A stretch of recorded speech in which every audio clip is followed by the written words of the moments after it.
Hello everyone, hope you're doing well.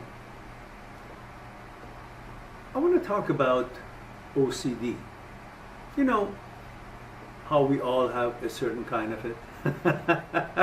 We tend to have a thought and the thinking runs off to so many different tangents and doesn't stop and loops and keeps going until we're exhausted. Every one of us have it in different kind of level. In particular, today I want to talk about OCD, about following certain train of thoughts, certain thinking, that something triggers it. For example, an event or something that triggers it. You see, thought is not intelligent. It's mechanical. But it thinks it's intelligent. Thought is a reaction to perception. If there is a direct perception, perception being intelligence, being reality, if there is a direct perception, there's no place for thought. There is no thought. So you're looking at the orange tree, direct perception, reality, there's no thought to it. The thought comes up when you start focusing on something that reminds you of something, your memory, and then there is a thinking about comparing the orange of that orange tree to the orange that you saw on the orange tree of that it was in your uncle's or aunt's home or your dad's home, and then now it's still a perception, not so much thinking. But when a certain thought is created due to an event, a perception triggering it, and it's not a direct perception, it's an idea, it's an image, it's an event, it's a possibility of a certain unwelcoming outcome is there, then thought starts functioning. And thought, not knowing that it is an imprint, it's a copy of a perception, thinks that it's the real thing. And it runs off with it to different tangents to exhaust possibilities. Because that's how mind works. Mind wants to create security and to alert yourself, and then thought goes through all kinds of possibilities in order to make sure that you're alerted. But thought, not being intelligent and being a mechanical process, but not knowing that it's mechanical, it wants to finish things, but it doesn't, because it doesn't know where its stop button is.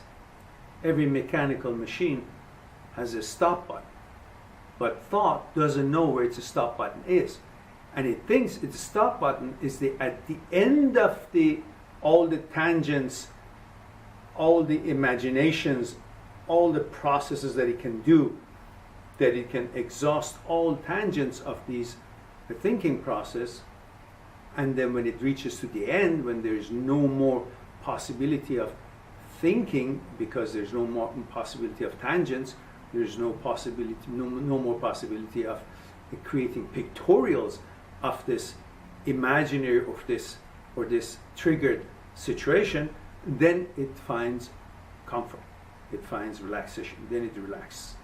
It thinks its relaxation, its stopping button, is at the end of the process of all possible thinkings. Now, all these thoughts are based on pictorial, because all thoughts have pictures. They're in picture forms. All pictures have a subtitle of thinking underneath of them, and vice versa. All thinkings have a picture with it. There is pretty much no thought that has no image with it. So if we can stop creation of these pictures then the thought would stop. So if we can be able to stop creating pictures, a picture pattern, then the thinking process also stops. Of course, the easiest way is to say, I don't want to entertain to see what this chain of thinking could lead to. I don't know. I don't want to know. Then the thought stops. But as long as you think that you want to know, then the thought continues.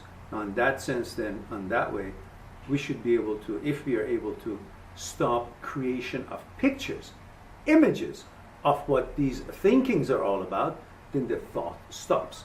Because thought is by images, by thinking.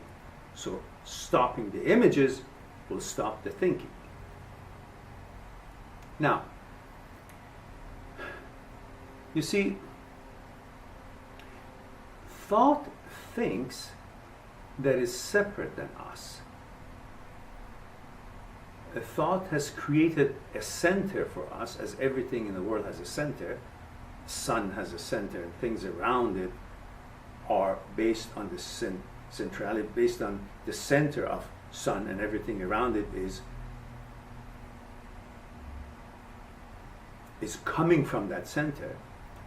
A thought has created a center for us too. You know, our consciousness, our beliefs, our religious beliefs, our dogmas, our families, or what we like, what we've read, what nationality we are. All these things have created us as our center. And thought has created that. But thought thinks it is not part of the center. Thought thinks it's separate than the center. So it has created a me, but it thinks thought has created me, not that thought is part of me.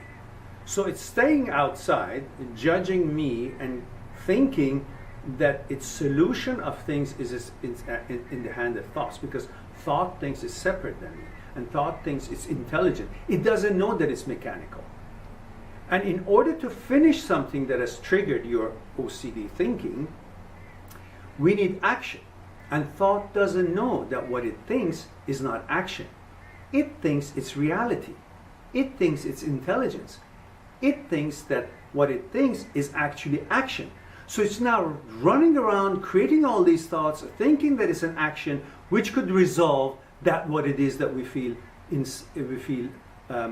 in danger of, or we feel concerned about, because it's trying to help, and it's thinking what it's thinking is an action, not just thoughts.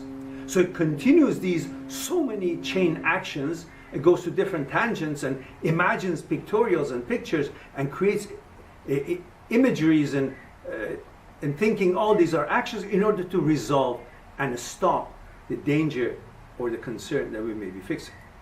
So if we can stop creation of these pictures and understand that thought is not intelligent, it's just thoughts, and thought is not separate in us, it's part of our center, part of us, then we understand that we are creating all these things. There is no such a thing out there that thought is creating it. These are not realities. These are our own creations, and it's not necessary because none of them are actions, and all we need to focus on to be at the present moment, at that focusing point, at that moment of the now, the present moment, and that everything is safe and secure at that moment. And then later on, when something new is developed, then we will see what can be done to it, because nothing else is developed yet. So nothing is real. So there's no need for an action for it, that the thought is creating all these actions or these images and thinking these images, these thoughts are actions, and hoping through those actions actually resolve the situation. So if we stop the creation of these images, there will be stop of the thoughts. And if we understand the thoughts are part of us, it's not separate than us, so it's not really reality, it's just thinking, then we'll see it's unnecessary for us to continue this train of thinking, and the OCD will settle and we'll be able to stop thinking without having it to run its course and go to all different tangents and thinking that it's actually solving something rather than just keeping us busy. Perhaps this would help you out to understand a little bit more about the OCD thinking, that you go through loops of thinking about things, thinking you're solving something, but but in fact you're just curious to see the end of it, and the thinking thinks that by exhausting all these possibilities, that's where the stop button is.